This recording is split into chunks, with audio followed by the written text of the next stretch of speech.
లోపల.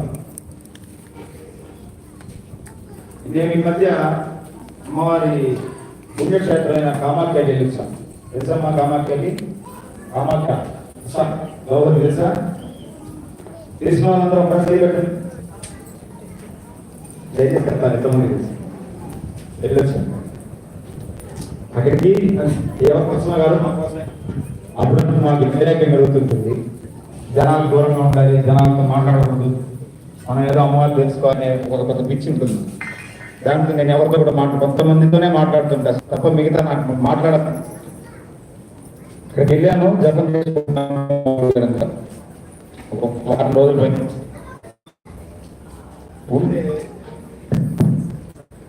ఇక్కడి నుంచి ఆంధ్ర, తెలంగాణ తెలుగు వాళ్ళు ఏదో అక్కడ ఏదో చేస్తే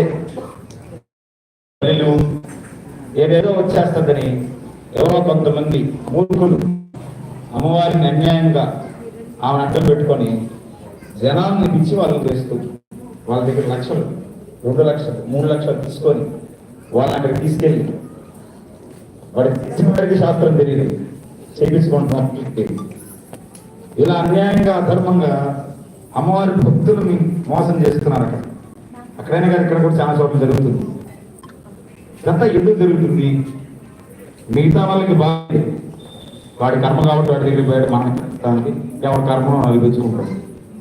మేము ఆలోచించే ఈ కర్మ మీరు అనుభవించాలని మేము అన్నామంటే మా అమ్మవారి ఇంత విద్య ఇచ్చి, ఇంత జ్ఞానం ఇచ్చి, ఈ జన్మకు మించిన ఈ ద్రోహం కోసం మీ కర్మ మీరు పూర్ణమని చూసుకుంటానంటే అంతకు మించిన పాపం పూర్ణం. ఉద్ధరించడానికే కదా ఋషులు తాపత్రయపడింది, లోకానికి ఉపయోగపడడానికే కదా ఈ విద్య అంతా. నన్నొక్కటే ఉద్ధరించుకోవడానికి ఈ విద్య జ్ఞానం దేనికి? అది స్వార్థమే అవుతుంది. డబ్బున్నాడు దాచిపెట్టుకొని దానం చేయకుండా ఎంత స్వార్థమో, జ్ఞానము సత్యము తెలిసినవాడు దాన్ని ప్రకటన చేయకపోతే అంతే స్వార్థం. మాకు నిజంగా మనసుకి బాధేసింది, అరే ఇంతమంది తెలుగు వాళ్ళు అన్యాయంగా మోసపోతున్నారే, అమ్మవారి పేరు చెప్పి బదులు చేయడం ఏంటి? ఆ బ్రహ్మ కీర్తనని మనం మొదసాలు అన్నాం. జనని జనని జనని అని దేవతలు అన్ని స్తోత్రాల్లో ఉన్నారు. అలాంటి జనని తన బిడ్డే జంతువు కూడా దాన్ని చంపి ఏ ఆచారం అయినా సరే అది కౌలాచారంలో ఉంటుందండి. నాకు తెలియని కౌలాచారాలు ఎవరికి తెలియదు. దక్ష సమయ కౌల వామాచారాలు 3, 4 వాటిని ఎలా చేయాలో వాటికి ఉన్న మంత్రాలు ఏంటి బయట టీవీలో కనిపించేవాడికి కనీసం ఒక పుస్తకంలో ఒక పేజీ తెలుసుకోవచ్చు. మాకు సారం మంత్రం చెప్పారు మా గురువు. ఎక్కడా అసలు ఒక్క జీవిని హింస పెట్టమని అమ్మవారి నోటితో చెప్పింది లేదు, మహర్షులు చెప్పింది లేదు. న్యాయంగా ఒక జీవితానికి అది పనిచేయదు. ఒక హోమం పనిచేయలేదు, ఒక పూజ పనిచేయలేదు, ఎవరికి నష్టం అమ్మా? నేను చెప్పాను మీకు ఒకటి, ఏదో మీరు డబ్బులు ఇచ్చారు, నేను డోర్ వేసుకొని పోయాను, అది పనిచేయలేదు. మీరు ఎవరిని తిడతారు? పూజలు లేవు, ఏమీ లేవు, అన్ని మోసాలు. ఎవరిని అంటున్నారు మీరు? మాట అంటారు. ఎవరిని అంటున్నారమ్మా? అమ్మవారిని అంటున్నారు మీరు. అక్కడ శాస్త్రాన్ని అంటున్నారు, శాస్త్ర స్వరూపిణి అమ్మవారిని అంటున్నారు.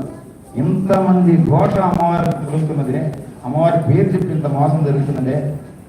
మనం ఏం చేయలేమా? అని మన చిన్న జన్మ నెల్లూరు, ఎవరికి తెలియని జీవితం అది.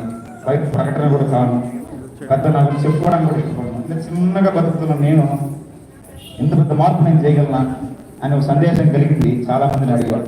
ఇదే మాట కరోనా వచ్చినప్పుడు మన గుళ్ళో హోమం చేశాం, మీకు గుర్తుంటుంది. యాగశాల పెట్టి 11 రోజులు 12 రోజులు ఆలయంలోనే ఉంటూ దీక్షగా జనాలందరి కోసం చేశాం. అందరూ ఎవరు మరణం అవ్వకూడదు, కాలంగా చచ్చిపోకూడదు. ఈ హోమం చేసి కనీసం మన ఈ యాగ ఫలితం కొన్ని ప్రాణాలైనా అని హోమం చేశాం. హోమం చేయకముందు చాలా మంది పండితుల దగ్గరికి వెళ్ళాను, పెద్దవాళ్ళ దగ్గరికి. అయ్యా ఇలా మన ఆలయంలో నెల్లూరులో అందరి కోసం యాగం చేద్దాం, మహామృత్యుంజయ హోమం దీక్షగా 11 రోజులు పూర్తి కఠోరమైన శరీర ధర్మాన్ని పెట్టుకొని చేద్దాము, అది లోకానికి ఉపయోగపడుతుంది, మీరు వస్తారా అని మీరు ఊహించినంత గొప్ప పండితుల దగ్గరికి జరిగాను. వాళ్ళు ఏమన్నారు? ఎంత పని చేయమని, ఎందుకు టైం వేస్ట్, నీ వరకు నువ్వు జపం చేసుకో, జాగ్రత్తగా తిరగకుండా ఉండు, హోమాలు గిమాలని మొత్తం చేయొద్దు, ఏమి ఉపయోగం లేదు, ఏది జరగాలి అదే జరుగుతుంది. ఏది జరగాలి అది జరిగి ఎవరు దరిద్రం వాడుకో, ఎవరు సాగు వాడు తెస్తారంటే మనం ఎందుకు రా? ఇక్కడ మనకెందుకు వేద విద్య? డబ్బులు సంపాదించుకోవడానికి నాకు చాలా ఆవేదన కోపం వచ్చేది.